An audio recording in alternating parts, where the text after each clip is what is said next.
Maxmon stood before the dark forest, clutching a humble wooden staff, feeling as weak as he had never felt before. He had lost everything: his power, his status, and the name that once terrorized realms. But he hadn't lost his will. In this new body, he was merely a weak boy, yet he knew his power hadn't completely vanished. It was scattered across realms, trapped in 9 levels of power. Minmon the lowest, Wunmin Helamon, Starmon, Zmon, Nexamon, Runtan the highest. To reclaim his throne, he had to ascend through these levels, regain each shard of his power, and defeat those who held parts of it. Encounter with the first guardian. Maxmon entered the forest, where the trees began to move as if watching him. Suddenly, a deep voice emanated from the darkness. "Who are you, and why dare you enter my land?" A massive entity emerged before him, surrounded by a gray aura.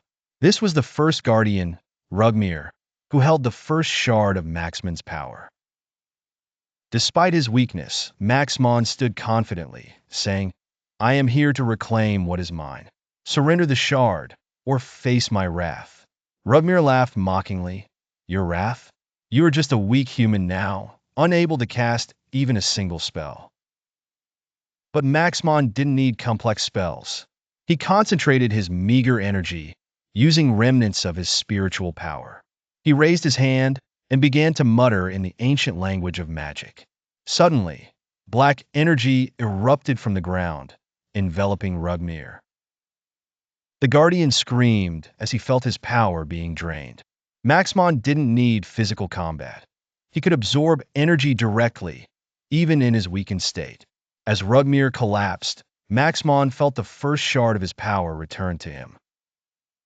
Ascension to Minmon. With the recovery of the first shard, Maxmon felt a warm energy flowing through his body.